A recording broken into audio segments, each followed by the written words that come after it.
లేదనుకుంటా. నిమ్మకాయ జేబులో పెట్టుకుని తిరిగి వాళ్ళు నాకు ఇంతమంది తెలుసా మీకు? దిష్టి తగలకుండా బ్యాగ్ లో కూడా కొన్ని పెట్టుకొని తిరుగుతూ ఉంటారు. కొన్ని మామూలుగా కారు కడతాం, అది ఓకే. జేబులో పెట్టి తిరిగి వాళ్ళు కూడా ఉన్నారు.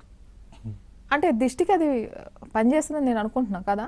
అదే ఎవరి నమ్మకం వాళ్ళది చెప్పినా కూడా ఏందమ్మా నువ్వు అంటారా? కాదు ఎవరి నమ్మకం వాళ్ళది అంటున్నా. మన ఇన్ఫ్లుయెన్స్ అవటాన్ని బట్టి ఉంటుంది. ఇప్పుడు నమ్మకాల్లో రకాలండి. ఇది ఎవరికి హాని చేయనంత వరకు, మీకు ఒకటి కాన్ఫిడెన్స్ ఇస్తున్నంత వరకు ఎవరికి ఇబ్బంది లేదు. కానీ ఇది అలా కాదు కదా. ఇప్పుడు ఇలాంటి ఒక క్యారెక్టరు, ఈ సినిమాలో ఉండే క్యారెక్టరు, అలాంటి ఒక క్యారెక్టర్ని ఇన్ఫ్లుయెన్స్ చేసినప్పుడు ఆయన భార్య, ఆ పిల్లలు, వాళ్ళు ఆనందంగా ఉన్న ఒక సంసారం కంప్లీట్గా ఇదైపోయి, ఇప్పుడు ఇందాక చెప్పాను కదా, ఇప్పుడు మదనపల్లి ఇన్సిడెంట్ చెప్పాను. 18-20 ఏళ్ళు పెంచిన ఇద్దరు పిల్లల్ని ఒక తల్లి ఎలా చంపుద్ది? అది ఆ ఇన్ఫ్లుయెన్స్ మినిమం కామన్ సెన్స్ కదా. చంపేస్తే ఎలా పోతారు అసలు? కానీ ఈ సినిమా చూసిన ఈయన మీద, నా మీద చాలా చాలా చాలా హేట్ రేట్ ఉంటుంది జనాలకి. They will hate both of us. అంటే నన్ను ఆల్రెడీ చేస్తున్నారు, ఇప్పుడు కొత్తగా అంటే నా క్యారెక్టర్ నా పర్సనల్, నా మీద కాదు. మీరంటే ఎక్కువ అవుతున్నారు.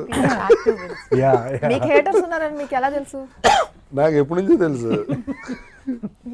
నేను నెంబర్ ఆఫ్ హీరో డేట్స్ చూస్తుంటాయి కదా, ఆటోమేటిక్గా హేటర్స్ ఎక్కువ ఉంటారు. నేను వేసే క్యారెక్టర్స్ కూడా అలాగే ఉంటాయి కదా. అంటే ఆ క్యారెక్టర్స్ అంత ఇంపాక్ట్ క్రియేట్ చేస్తున్నాయి. బట్ నా మీద చేస్తున్నాయి. నిజమే.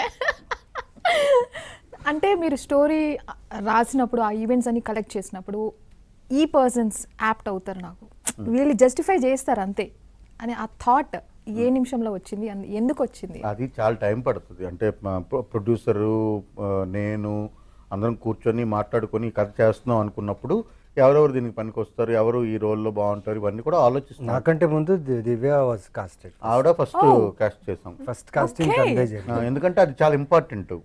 ఆ క్యారెక్టర్ చేయగలగాలి. ప్రీత్ వన్ పెర్ఫార్మెన్స్ అందరం పెట్టాక ఆవిడ చేయనంది అనుకోండి, సినిమా అయిపోద్ది. అందుకని ఫస్ట్ పెట్టి అప్పుడు అలా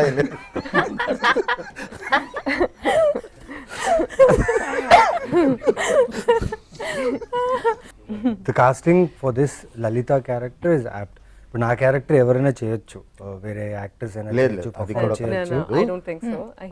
ఏ క్యారెక్టర్ ఎవరైనా ఎప్పుడైనా చేయొచ్చు. అది కాదు, బట్ కాస్టింగ్ కి నవీన్ గారు తాలూకా క్యారెక్టర్ దీనికి అవడానికి కారణం అంటే ప్రొడ్యూసర్ గారు. సో ముందు మేము ఏంటంటే దీన్ని ఒక బడ్జెట్ అనుకొని అందులో ఇలా చేద్దాము ఇవంతా అనుకున్నప్పుడు నాకు ఇంకా ఆలోచించలేదు. ఎందుకంటే నవీన్ గారు కంప్లీట్ బిజీగా ఉన్నారు.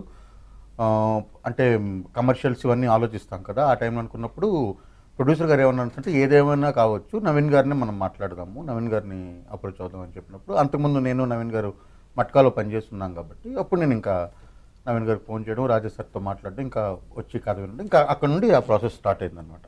సో ఇందులో సారంగపాణి అనే క్యారెక్టర్ ఉంది కదా, సారంగపాణి అనే క్యారెక్టర్ యాక్చువల్ నిజంగానే ఫస్ట్ రాజేష్ సార్ని అనుకోలేదు. కానీ ఈ కథ చెప్పడానికి వచ్చినప్పుడు ఇద్దరు కలిసి వచ్చారు, ఆఫీస్కి కలిసినప్పుడు అప్పటికప్పుడు స్పాట్లో డెసిషన్ తీసుకొని చేసింది అది. సో అది మీరే చేస్తారా సార్, ఇలా ఉండాలంటే చేస్తానని అన్నారు. ఇంకా ఇమీడియట్గా తీసుకుంది. చెప్పేటప్పుడు ఎందుకు అనిపించింది నా ఫేస్ సార్? ఆ రోజు మీరున్న గెటప్ చూసి, ఓకే నిజంగా ఆ రోజు ఉన్న గెటప్ చూసి అనిపించింది ఒకటి. రెండోది, ఇందులో రవణ అని ఒక క్యారెక్టర్ ఉంటుంది. ఆ రవణ అనే క్యారెక్టర్ ఎవరు చేస్తారో అనుకున్నప్పుడు కూడా మళ్ళీ ఆ చాయిస్ కూడా ప్రొడ్యూసర్ గారిది. సో ఇది దివ్య అయితే బాగుంటుందేమో అని అనుకున్నప్పుడు ఇమీడియట్గా ఆవిడని కాంటాక్ట్ చేసి ఆమె చేస్తానని చెప్పారు. చాలా బాగా చేసింది దివి, చాలా బాగా చేశారు. అంటే చాలా ఇంటెన్స్గా ఉంటుంది తన లుక్, తన బిహేవియర్ సినిమాలో బాగా క్యారీ చేసి. అంటే ఈ సినిమా ఎక్కడ మీకు లౌడ్ క్యారెక్టర్స్ కాదు, సైకలాజికల్గా ఫీల్ అయ్యి మాట్లాడే కిల్లర్స్ అనొచ్చా? ప్రతి క్యారెక్టర్ ఆవిడ మొత్తం కలిపి ఒక 5-6 డైలాగులు కూడా ఉండవు సినిమాలో, బట్ సినిమా త్రూ అవుట్ ఉంటుంది. ఆవిడ తాలూకు ఇంపాక్ట్ ఉంటుంది. ఆ డైలాగులు అందరికీ తక్కువే. నాకు అసలు ఉన్నాయి. నేను డబ్బింగ్ చెప్పినా